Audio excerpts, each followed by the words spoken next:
If you look on the right, you can see how resistance to that particular bug, E. coli, went up over time and then began to drop as we used multiple therapies. But it is very difficult because bugs are more clever than we are. We need to stay ahead of the game. And actually, we used to be ahead of the game because in the golden era of antibiotics, the 80s and 90s, when I was in full-time clinical work, when we got resistance, we opened that cupboard and we got out the next antibiotic. But unfortunately, the cupboard's bare. We don't have new antibiotics in the pipeline or in the cupboard. And the cupboard is bare because we have not attended to it, and they don't make a profit for pharma because the market model is broken.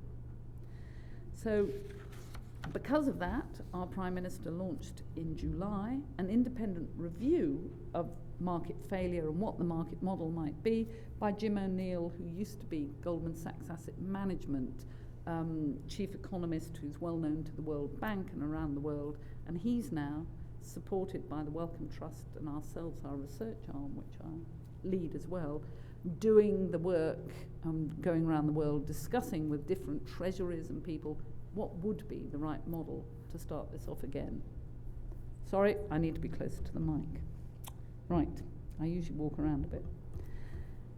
The other problem is not only that it happens, but it travels. So if you look on the left, that KPC, first found in North Carolina, moved very quickly to other countries.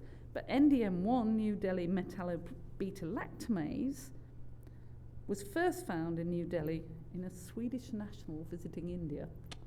I've gone off health tourism, I can tell you. I keep telling people, don't do it. And within no time at all, within 12 months, had been in a further 17 countries. I mean, this spreads like wildfire. But it's not just humans. This is very complex. So I've mentioned the humans and hospital and care, but look at some of this. Aquaculture. Until someone told me the right word, I used to say pisciculture.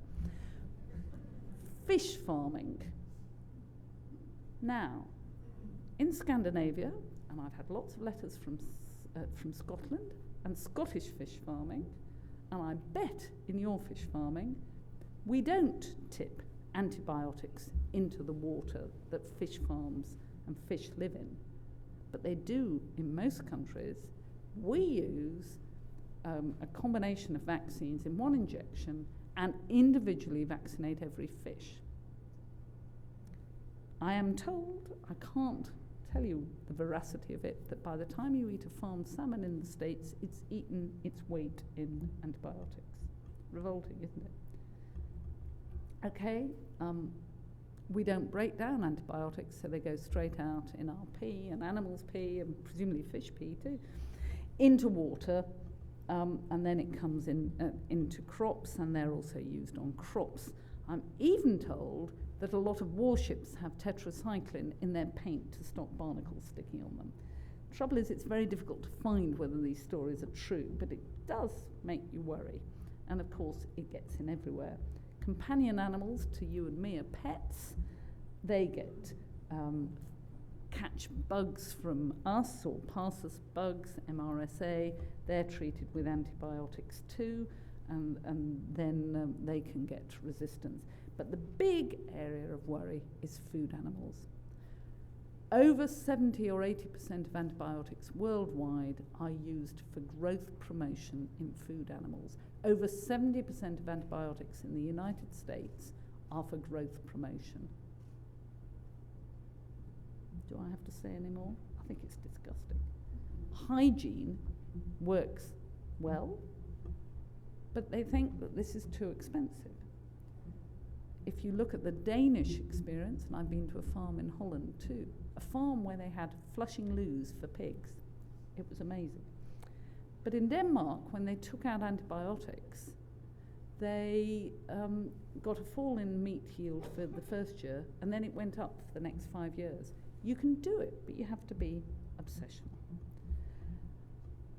The whole food chain is an area where you can get antibiotics into it, and therefore resistance, and it's quite complex. And I could tell you great stories about turkeys and MRSA, but I don't think we've got time. And then, around the home and cleaning and everything, and I'll leave that bit. So it's a very complex area. And it's happened because we've all abused antibiotics as patients, as doctors, in food production. And as patients we have, because I'd hazard a guess that every one of you in this room, and I put my hand up too, have stopped a course early, or took antibiotics because you felt rotten and were sure you needed them when you didn't need them, squirreled antibiotics away in the medicines cabinet and got them out the next time you thought you might need them. I have a whole selection I get out when I think I need them. And as patients, many go and give their doctors a bad time. I've got a sore throat, I know it's a strep, I must have an antibiotic. And the doctors try all sorts of things to persuade the patients not to, and then, because they need to see the next patient, give in. It's very difficult, and I've told you about food production, I think, enough. And time is running out, and it's running out because, as I said, the golden era was the 80s, well, probably the 70s, 80s, and 90s. We've got a discovery void because of the market failure. And the market failure is quite easy to understand. If a company makes a drug that's taken every day for diabetes, for high, as I've suggested here, for high cholesterol, for high blood pressure, you don't have to make much profit, but they'll take it, we'll take it. For the rest of our lives, you get a profit. Antibiotics? For a week, not even every year, once in a lifetime, not much profit. Meanwhile, you've got me saying to drug companies, I want you to make new antibiotics, but when you do, as Chief Medical Officer, I'm going to lock them up and only use them to save lives. Does make for a difficult market. So I do hope Jim O'Neill lives up to his promise and comes up with some new market models. I'm sure he will. I have great faith in it. But it's going to be challenging, and we're all going to have to pay. We're either going to have to pay much more for our antibiotics, or we're going to have to pay through taxes for private-public partnership or something. There is no way through this. We are going to have to pay. And the sooner we start paying, the better as far as I'm concerned. So we've got challenges.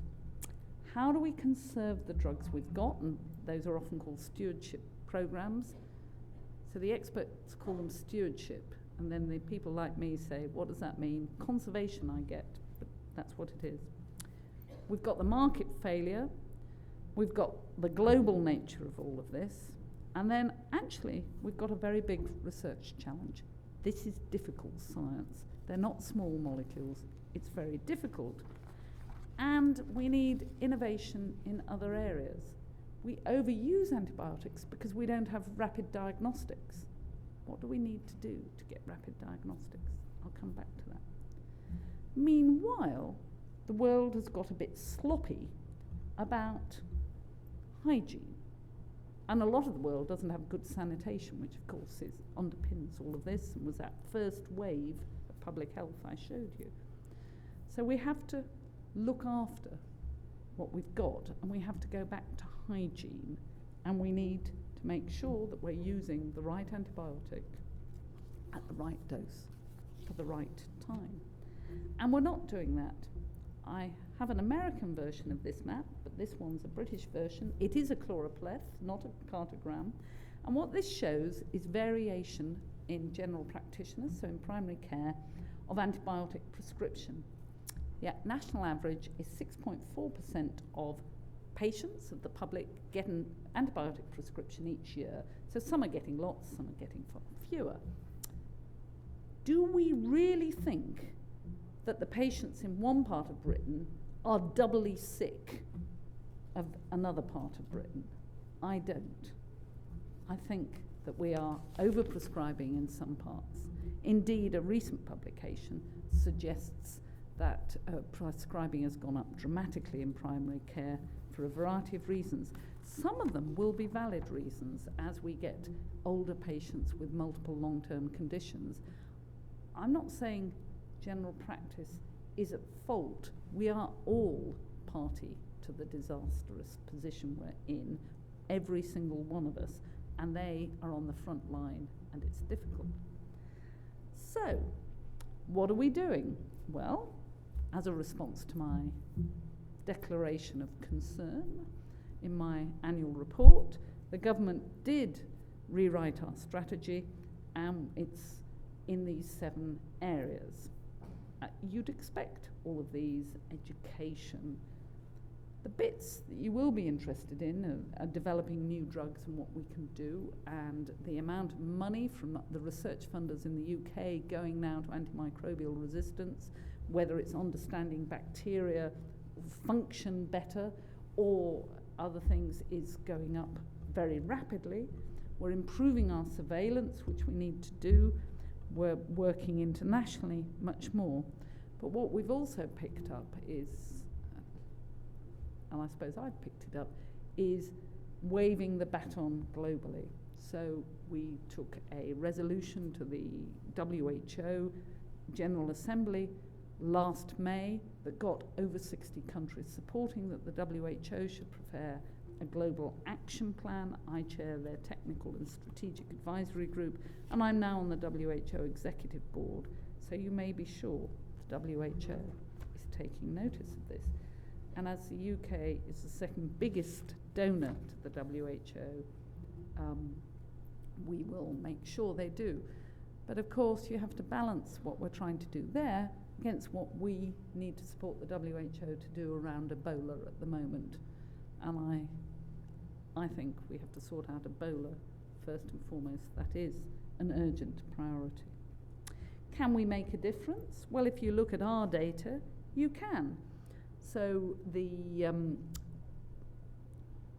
this shows you MRSA bacteremias, the top line, and we've reduced by over 50% those in hospitals since 2010. The bottom line is Clostridium difficile, and we've dropped those since May 2010 by 46%.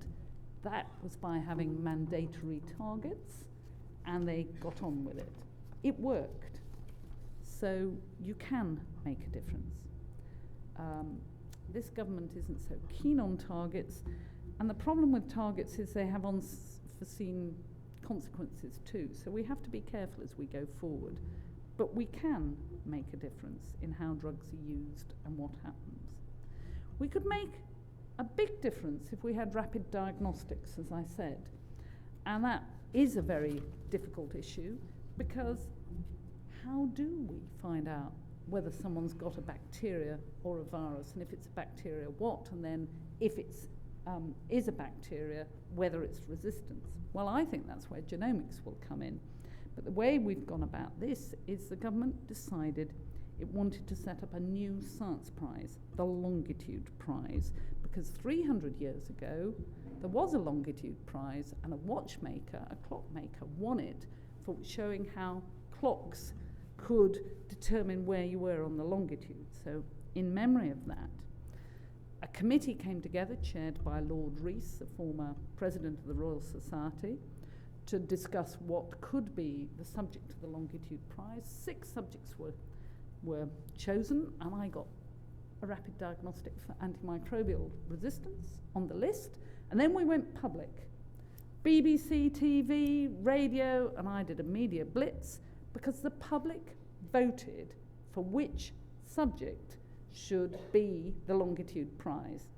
And I'm pleased to tell you that the rapid diagnostic for AMR won. So November the 18th, we will announce the criteria for the £10 million prize, and it's raised a lot of interest and activity. Most of the people are looking at it from a genomic perspective. So won't that be interesting? We need a rapid, cheap, heat stable, so you could use it in a desert, easy to use, rapid diagnostic. It'll be a challenge, but people are working on